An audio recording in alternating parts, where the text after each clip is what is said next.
여러분 반갑습니다. 말씀의 빛 성경 강의 시간입니다. 여러분 예수님께서 1세기 당시에 그 당시에 없던 전혀 새로운 운동을 시작하십니다.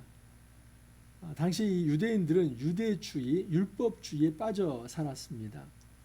유대주의의 근간이 될 만한 기둥이 한 4가지 정도 있습니다. 첫 번째는 유대 선민주의죠. 아브라함의 혈통이다.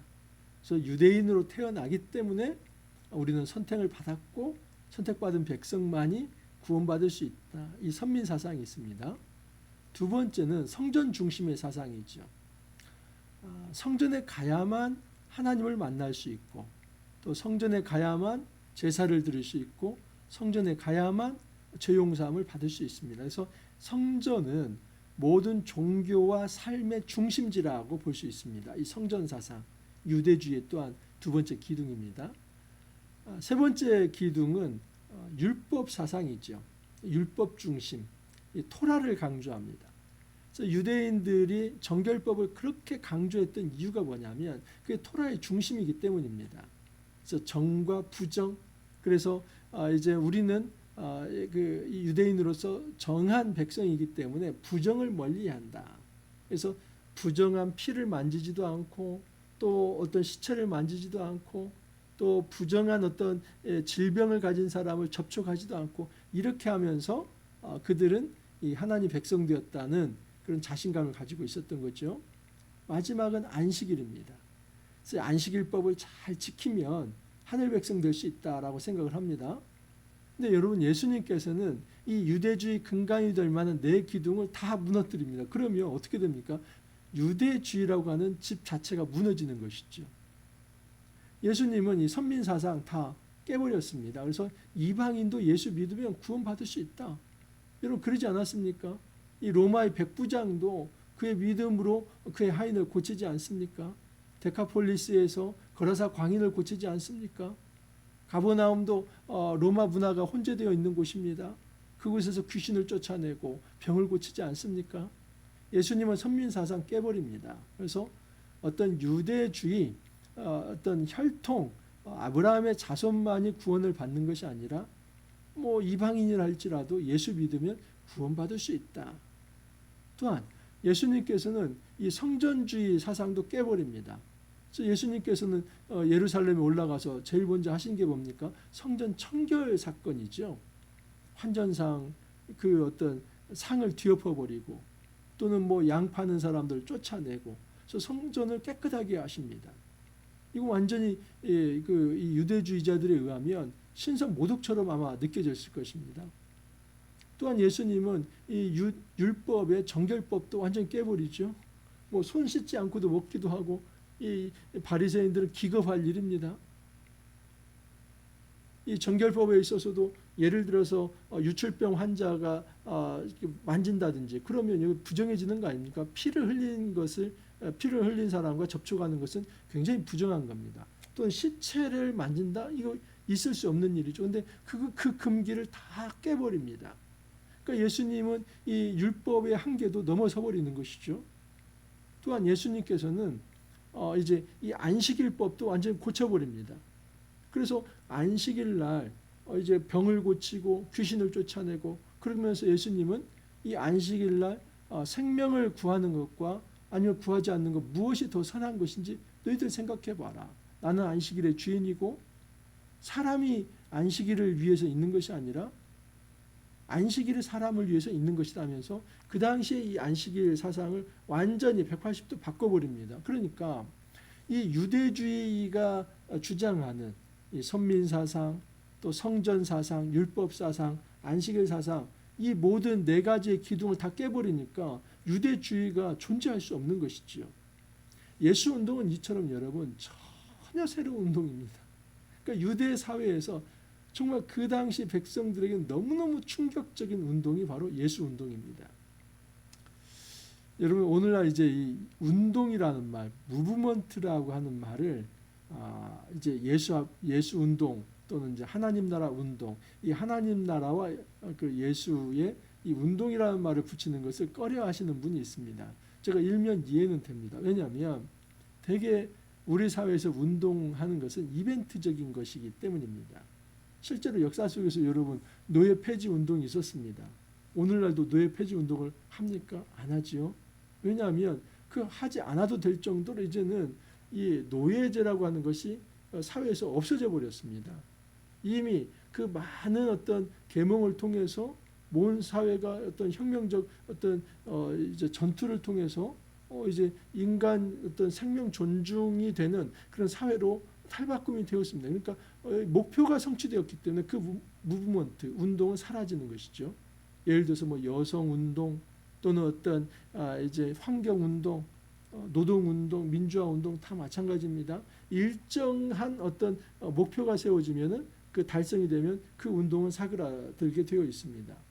그렇기 때문에 예수 운동, 어떤 하나님 나라 운동 하면은 반짝 이제 했다가 또 사라지는 그런 거 아니냐 하면서 이 하나님 나라와 예수 앞에 운동이라는 말을 쓰는 것을 꺼려 하시는 경우가 있는데 저는 그렇게 생각하지 않습니다. 왜냐하면 예수 운동과 하나님 나라 운동은 여러분 그냥 반짝 끝내는 이벤트가 아니라 주님 오시는 그날까지 재림하실 때까지 이어져야 하는 영속적인 것이기 때문에 이런 영속적인 것을 전제로 하면서 이 무브먼트 움직임이 있어야 한다는 차원에서 예수 운동, 하나님 나라 운동을 저는 운동이라는 말을 씁니다. 자, 여러분 예수 운동은 이퀄 하나님 나라 운동입니다. 그러니까 예수님께서 이 땅에서 새롭게 시작한 그 운동은 뭐냐면 하나님 나라가 도래한다는 것을 선포하는 것입니다. 그래서 누가복음에서는 여러분 정말 하나님 나라가 강조됩니다. 오늘 말씀 9장 1절에 17절 살펴볼 텐데 먼저 여기서도 보면은 2절에 하나님의 나라를 전파하며 그럽니다. 그런데 11절에서도 예수께서 그들을 영접하사 하나님 나라의 일을 이야기하시며 그러니까 예수님께서는 12제자를 파송할 때도 하나님 나라를 전파하게 하셨고 또 예수님께서는 다시 그 무리가 이제 모여들었을 때 하나님 나라 일을 이야기하신다고 합니다. 시종일관 예수님은 하나님 나라를 말합니다. 여러분 그 당시에 누구의 나라입니까? 그것은 로마 황제의 나라입니다. 하나님의 나라가 아니라 황제의 나라입니다. 또한 영적으로 보면 여러분 이 사상의 공중권세를 잡은 자가 누구입니까? 사단이죠. 사단의 나라입니다. 그래서 그 당시에 이 세속적으로는 로마 황제가 왕이고 영적으로는 이 땅에서 공중권세 잡은 사단이 왕노릇하는 그곳에 예수님께서 가져온 새로운 질서는 뭐냐면 하나님 나라입니다. 하나님 나라. 오해는 마십시오. 이 하나님 나라가 예수님을 통해서 아주 처음 시작되었다. 그렇지 않습니다. 하나님 나라는 처음 창조 때에 시작이 된 겁니다. 에덴 동산이 하나님 나라이지요. 하나님 나라 개념은 하나님이 통치하는 영역이기 때문에 그 에덴 동산에서 죄를 짓지 않고 이제 아담과 하와가 하나님을 바로 섬겼을 때는 그곳 자체가 하나님 나라입니다. 하지만 아담이 하나님 앞에서 죄를 짓고 그리고 그 죄로 인해서 사망이 찾아왔을 때는 그 에덴 동산에 머물러 살 수 없죠. 생명나무를 먹을 수가 없습니다. 그래서 쫓겨나죠. 쫓겨난 이 세상이 바로 세속이고 오늘날 우리가 발붙이고 살아가는 이 세상 아닙니까? 이곳에는 여러분 사단이 왕노릇하고 있고 그리고 세상의 제국이었던 이 황제들이 그들이 왕노릇을 하고 있습니다. 그런 어떤 세상의 어떤 질서와 사단의 질서가 있는 곳에 하나님 나라가 임했다는 것은 그들의 질서를 깨버리고 새로운 질서를 만들어내는 겁니다. 유대주의라고 하는 질서를 깨버리고 새로운 예수 운동의 새로운 하나님 나라 운동의 질서가 만들어지는 것입니다. 나라라고 하는 거 여러분 이거 대단한 겁니다. 대한민국에 여러분 새로운 나라 세울 수 있습니까? 그 얘기하는 순간 반역입니다. 반란입니다. 내란입니다. 그 얘기 못합니다. 그러니까 여러분 지금 기존의 어떤 질서가 있는데 그 질서를 깨버리고 새로운 나라를 도래케 한다. 이것은 혁명이죠. 예수님께서 그 혁명을 하신 겁니다. 그게 바로 예수 혁명입니다. 그렇지만 이 예수 혁명이 우리가 생각하는 것처럼 그 당시에 어떤 사람들이 기대했던 그 메시아 사상으로 이 로마를 깨부수는 어떤 물리적인 전쟁을 통한 혁명이 아니라 진짜 이 어떤 세상을 이제 통치하고 또 세상을 이제 또 미혹하고 이 하나님의 나라의 영역을 잠식해가며 무단점유한 그 핵심 권력이 사단에게 있다는 것을 예수님 아시고 사단 권세를 깨러 이 땅에 오신 겁니다. 그래서 하나님 나라가 예수님을 통해서 이 땅에 임했다는 것은 사단의 권세, 사단의 질서를 깨버리고 물리치는 겁니다. 그리고 그곳에 새로운 질서, 하나님 나라의 질서를 만드는 것이죠. 그렇기 때문에 보십시오. 그 1절을 2절을 보시면 예수께서 12제자를 불러 모으사 모든 귀신을 제어하며 병을 고치는 능력과 권위를 주시고 그리고 하나님 나라를 전파하며라고 합니다. 그러니까 하나님 나라 복음 전파는 어떤 사상과 철학, 어떤 이념, 교양을 전파하는 수준이 아니라 실제입니다. 이것은 실제로 그곳에 하나님의 새로운 질서를 세우는 겁니다. 그러면 옛 질서가 뭡니까? 사단이 왕노릇하는 것이기 때문에 사단을 몰아내야만 진정한 새로운 질서, 하나님의 통치가 임하는 것입니다. 그래서 하나님 나라는 사단의 권세를 몰아내고 하나님의 권세가 임하게 하는 것. 그러면 여러분 충돌과 갈등이 있겠습니까? 없겠습니까? 당연히 있죠. 하나님 나라 운동은 갈등을 수반합니다. 역사 이래 그렇습니다. 여러분 로마 시대에 기독교가 여러분 이제 밀라노 칙령에 의해서 313년에 이제 그 하나의 종교로 공인이 됩니다. 근데 그로부터도 또 한참 후에 기독교가 이제 로마의 국교가 되는 과정인데 그 전에 한 300년 동안 어떻게 됩니까? 숱한 여러분 이제 고난과 또 핍박과 압제가 있지 않았습니까? 그러니까 하나님 나라 운동이 시작된다고 할 때는 유대 사회에서는 유대 종교 지도자들이, 로마 사회에서는 로마의 권력자들과 이 갈등이 있었습니다. 그렇게 하면서 하나님 나라가 이 땅에 임한 것입니다. 그러므로 여러분 이 하나님 나라 운동은 그냥 세워진 것이 아니라 어떤 투쟁을 통해서 세워졌다라고 볼 수 있습니다. 우리에게 전해지는 이 하나님 나라 놀라운 것이죠. 하나님의 은혜입니다. 여러분 이 하나님 나라는 사단의 권세를 무찌르는 것입니다. 그리고 이 사단이 쓰는 이 어떤 죄와 사망의 권세를 무찌르는 겁니다. 그렇기 때문에 질병을 쫓아내고 죽게 한다고 하는 것은 하나님 나라, 하나님의 권세가 임하는 것이다라고 볼 수 있습니다. 자, 그러면 이 하나님 나라 운동에 수칙이 있습니다. 이르시되 여행을 위하여 아무것도 가지지 말라. 지팡이나 배낭이나 양식이나 돈이나 두벌 옷을 가지지 말며 어느 집에 들어가든지 거기서 머물다가 거기서 떠나라. 누구든지 너희를 영접하지 아니하거든 그 성에서 떠날 때 너희 발에서 먼지를 떨어버려 그들에게 증거를 삼으라 하시니. 이것이 하나님 나라 운동의 수칙입니다. 자, 그런데 오늘 9장 1절에 17절은 세 부분인데 지금 1절에서 6절까지는 12제자를 세워서 이 하나님 나라 전파 사역을 하게 하는 겁니다.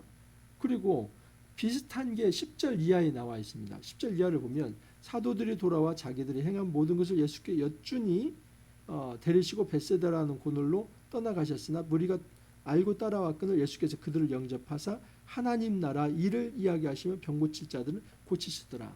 그래서 지금 1절에서 6절과 10절에서 17절이 하나의 어떤 틀을 이루죠. 이제 바깥쪽으로 A와 A-로서 틀을 이룹니다. 그리고 가운데 X 위치가 뭐냐면은 7절부터 9절인데 이곳은 분봉왕 헤롯이 예수를 경계하는 겁니다.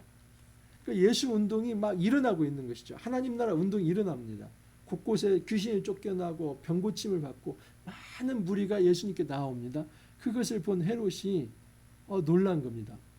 내가 세례 요한의 세례 운동을 내가 세례 요한을 참수시키면서 이제 완전히 그 싹을 잘랐는데 그 세례 요한이 다시 부활한 거 아니야? 그래서 이 세례 요한이 부활되어서 예수님에 의해서 이 세례 요한의 운동이 계속 이어지는 거 아니야? 이렇게 판단할 정도로 예수 운동이 완전히 새로운 운동을 일으킵니다. 근데 이것이 7절에서 지금 9절이고 그것을 앞뒤로 감싸고 있는 건 뭐냐면 하나님 나라 사역이 이루어지고 있다. 근데 그 하나님 나라 사역을 어떻게 행해야 하는가, 그 하나님 나라 운동의 수칙이 정해진 겁니다.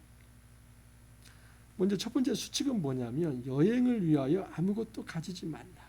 지팡이나 배낭이나 양식이나 돈이나 두벌 옷을 가지지 말며, 뭐 이것을 그냥 흔히 사역하면서 사욕을 가져서는 안 된다, 또는 어떤 탐욕을 부려서는 안 된다, 어떤 그 제사보다 제밥에 더 눈이 어두워서는 안 된다, 이런 정도로 생각할 수 있는데, 사실 이것은 여러분 단순한 무소유가 아닙니다. 어떤 옷도 갖지 않고 배낭도 갖지 않고 양식도 없고, 그러면 어떻게 살라는 겁니까? 대안은 뭐냐면 4절입니다. 어느 집에 들어가더니 거기서 머물다가 거기서 떠나라. 그래서 너희들은 아무것도 없이 그냥 떠나라는 것이죠. 근데 어느 집에 가면 그곳에 머물라는 겁니다. 여러분, 이것은 광야 훈련이죠. 하나님만 의지하는 겁니다. 이 광야는 그야말로 물이 없고 또 어떤 양식이 없고, 그리고 어떤 그 이제 그 생축을 기를 만한 그런 환경이 제대로 되지 못하지 않습니까?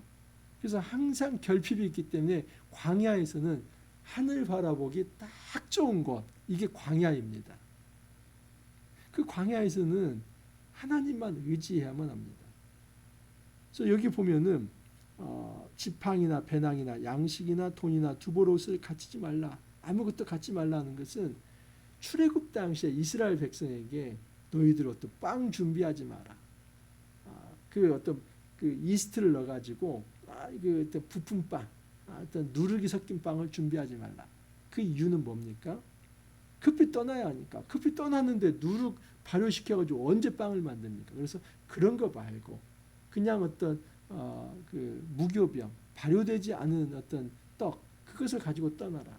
이게 비슷한 것이죠. 그래서 여기에 보면은 지팡이나 배낭이나 양식이나 돈이나 두보롯을 가지지 말며 바로 이제 너희들이 전도 여행을 떠나라 하는 것은 이스라엘 백성이 출애굽 당시에 유월절 그 어린 양을 먹고 그 다음날 아침에 바로 그냥 출애굽하는 거나 마찬가지입니다. 즉각적 순종이고, 그리고 광야에서 이스라엘 백성이 오직 하나님만 의지하듯이 너희들이 어느 집에 들어가든지 거기서 머물다가 그들이 제공하는 것을 다 받아라, 그렇게 얘기를 합니다.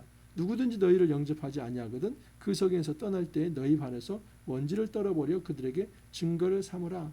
두 번째는 여러분 예수 제자들, 이 예수님의 어떤 제자들은 사도이죠. 아포스톨로스입니다. 보내를 받은 자인데 메신저, 아주 특별한 메신저들인 너희들은 정체성, 그리고 그 중심에서는 타협을 해서는 안 된다는 것이죠.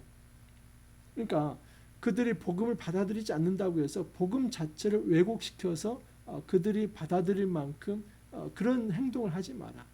안 받아들인다면 거기서 신발에 어떤 먼지를 떨고 나와버려라. 그것은 복음을 제대로 수호하라는 것이죠. 두 가지 원칙입니다. 이 광야에서 하나님만 의지하듯이 전도 여행을 할 때 하나님만 의지해라. 그리고 이 전도 여행을 하면서 이 복음의 어떤 정체성을 꼭 지켜라. 그 복음을 함부로 세속적으로 타협해내지 말라. 마찬가지로 여러분 10절 이하에서도 사도들이 돌아왔는데 그 12사도들에게 예수님께서 이런 얘기를 합니다. 우선은 12사도가 이제 현실의 문제 제기를 합니다. 예수님 말씀을 듣는 건 좋은데 여기 한 5천 명 정도가 배고파서 다 죽게 되었습니다. 근데 우리에게는 그들에게 줄 양식이 없습니다. 그러니까 각자 그냥 다 마을에 가서 뭐 좀 사 먹고 다시 돌아오게 했으면 좋겠습니다. 그래서 예수님께서 뭐라고 얘기하냐면 무리를 보내어 예수님께서 뭐라고 얘기하냐면 너희가 먹을 것을 주라. 황당한 얘기죠. 여러분 이 5천 명을 먹이는 데는 한 200데나리온 필요합니다. 그러면 거의 1년치 연봉에 가깝습니다. 한 2천만 원에서 3천만 원 정도 소요되는 이 돈이 지금 제자들이 어디가 있어요? 있다 한들 그 한 끼 양식을 위해서 그것을 다 써버리면 이제 제자들이 또 어떻게 전도여행 할 수 있겠습니까? 돈도 없을 뿐만 아니라 효율적이지도 않죠. 그래서 제자들이 이거 그거 안 되는데요. 우리에게는 지금 떡 5개와 물고기 2마리밖에 없습니다. 우리 현실은 그렇게 할 수가 없습니다. 그렇기 때문에 모든 사람을 위하여 먹을 것을 사지 아니하고서는 할 수 없습니다. 이것이 현실입니다. 다른 사람에게 이제 여기 있는 사람들이 다 나아가서 사 먹고 돌아오게 했으면 좋겠습니다. 근데 예수님께서 그때 5,000명 되는 사람들을 50명씩 질서 있게 앉히고 하늘을 우러러 축사하시고 떡을 떼어서 우리에게 다 나눠주셨는데 그 먹고 남은 게 12바구니였다라고 얘기를 합니다. 여러분 이것은 단지 어떤 이적과 우리가 어떻게 믿음을 가지면 하나님께서 채우실까 이런 관점보다도 이 하나님 나라 운동의 수칙의 관점으로 봐야만 합니다. 지금 1절에서 6절도 마찬가지고 10절에서 17절도 마찬가지인데 하나님 나라 운동을 할 때 하나님을 의지해라. 어떤 현실의 어려움과 현실의 어떤 한계를 하나님을 의지하면서 풀어가라고 얘기를 합니다. 예수님께서 너희가 먹을 것을 주라 하는 것은 왜 그랬을까요? 실제로 예수님께서 정말 그 제자들에게 어떤 신비한 마법을 행해서 너희들이 한번 이렇게 해봐라 그렇게 얘기했을까요? 무모한 어떤 이 도전을 왜 했을까요? 그것은 제자들의 한계를 드러내는 것이죠. 너희가 먹을 것을 주라고 하는 것은 그들의 한계가 있다는 것이죠. 그들은 그것을 절대 할 수 없습니다. 그것을 인정케 하는 것입니다. 그래서 제자들이 우리는 할 수 없습니다. 당연한 반응입니다. 그 반응을 해야 옳습니다. 중요한 것은 예수님은 그들의 이 한계, 오병이어이죠. 보리떡 5개와 물고기 2마리 그들이 가지고 있는 이 한계를 사용해서 무한한 양식을 공급해 주신다는 것. 이게 바로 출애굽 사건 아닙니까? 출애굽 때 여러분 이스라엘 백성이 광야에서 어떻게 됩니까? 하늘에서 내려오는 그 만나를 먹었습니다. 하나님께서 보내주시는 그 메추라기를 통해서 고기를 먹었습니다. 이 모든 것이 하나님께서 공급하신 양식 아닙니까? 마찬가지로 지금 이 오병이어 사건은 새로운 이스라엘 백성이 새로운 공동체가 하나님이 공급하시는 예수님이 공급하시는 것에 의해서 너희들이 이제는 배부를 것이다. 그러니까 하나님 나라가 도래했고 하나님께서 공급하시고 그 하나님을 의존하라. 이거 예수 운동의 대수칙이죠. 7절에서 9절은 이런 예수 운동에 대한 경계감입니다. 왜냐하면 여러분 그 당시에 권력자는 누굽니까? 분봉왕. 그러니까 로마 제국의 황제의 어떤 이제 그 꼬마 왕이라고 볼 수 있죠.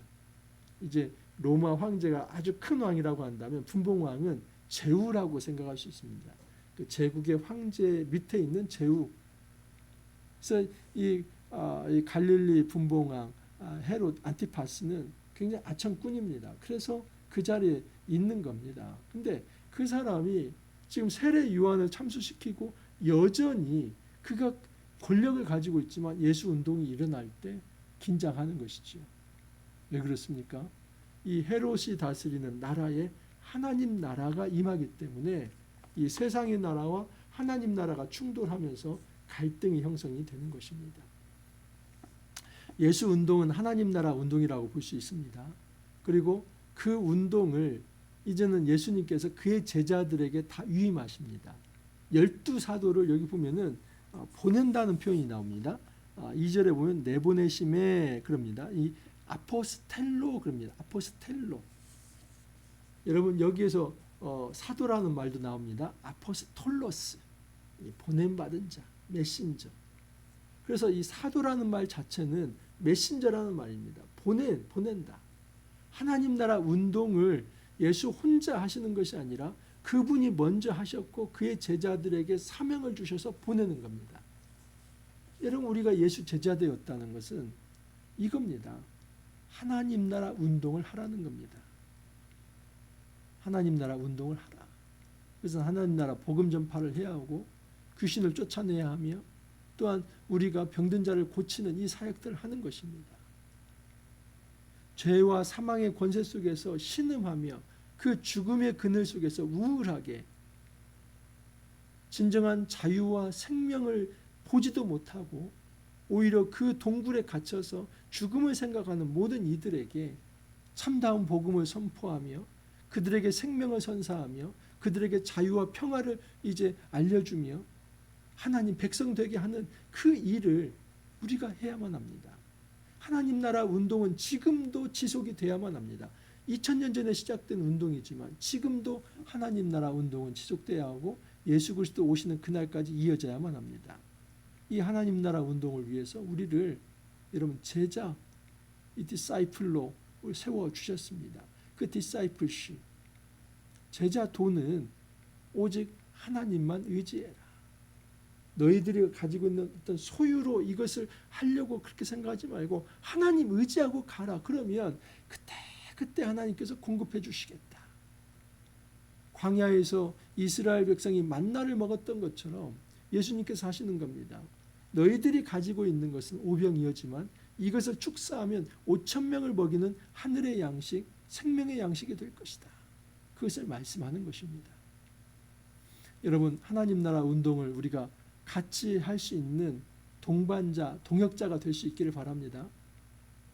저는 이 하나님 나라에 대한 이 비전을 청년 때부터 가졌습니다. 그래서 어제도 말씀을 드렸지만 제가 결혼할 때 딱 처음 가지고 있는 이 어떤 그 이상형이, 배우자에 대한 이상형이 하나님 나라 비전이 있는가였습니다. 두 번째가 이제 대화가 되는가, 세 번째는 건강. 이 세 가지 보고 세 가지가 딱 부합하다 생각했을 때 그냥 하나님 보내신 사람으로 알고 그렇게 결혼하고 제가 여기까지 왔습니다. 여러분, 하나님 나라 비전을 갖는 것이 제자도의 일입니다. 제1. 하나님 나라 의식이 없다면 제자가 아닙니다. 왜냐하면 제자라고 하는 것은 보냄받은 자, 아포스톨로스, 이 하나님께서 보내신 자인데 하나님께서 무엇을 위해서 보내시냐면 하나님 나라 복음을 전파하라고 보내는 겁니다. 사단의 권세를 무찌르고 하늘의 권세, 하나님의 질서가 이 땅에 이제 세워지도록 너희가 그런 메신저 역할을 하라는 겁니다. 담대하게 하라. 타협하지 마라. 뭐 어떤 사람이 거부하고 또는 그 사람이 충돌하면서 갈등을 일으킨다 할지라도 그거 두려워하지 말고 타협하지 말고 정도를 걸어라. 만일 그들이 거부한다면 신발에 먼지를 털어버리고 그건 나와라. 너희들을 받아주는 곳에 가서 거주하면서 행해라.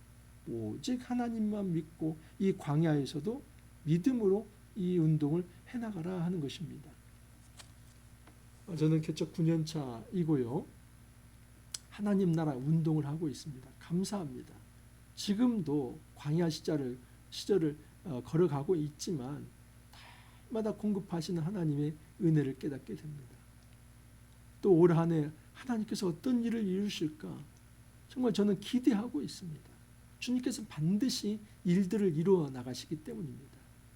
제가 어떤 가지고 있는 계획, 이것을 가지고 일을 하는 것이 아니라 정말 저는 전혀 계획하지 않았던 일들이, 그런 어떤 모든 어떤 계획들이 하나님께서 이모저모로 공급해 주셔서 이루어집니다. 저는 이것을 믿습니다.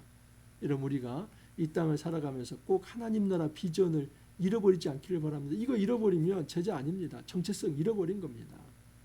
하나님 나라 비전을 품고 그것을 성취하기 위해서 우리의 전생을 드릴 수 있기를 간절히 소망합니다. 기도합니다. 주님 감사합니다. 저희들을 하나님 나라 복음을 전파하는 제자로 세워주셨습니다. 이 정체성을 또 우리의 사명의식을 잊지 않게 하여 주옵소서. 어디를 가든지 하나님 나라를 드러내는 거룩한 제자로 살아갈 수 있게 하여 주옵소서. 때로는 결핍이 있고 고난이 있다 할지라도 저희들 굴하지 않게 하여 주시고 오히려 그럴 때마다 하나님을 의지하면서 주 예수 그리스도를 의지하면서 정말 하나님이 공급하시는 것으로 승리할 수 있도록 은혜 허락하여 주옵소서. 주님 감사하옵고 예수님 이름으로 기도하옵나이다. 아멘. 여러분, 우리가 하나님 나라 운동을 위해서 부름받은 제자들입니다. 서로 연합하기를 바랍니다. 동역자가 되어서 이 귀한 사역 주님 오시는 그날까지 끝까지 감당할 수 있기를 바랍니다. 또 오늘 여러분 화이팅 하시고 내일 찾아뵙도록 하겠습니다.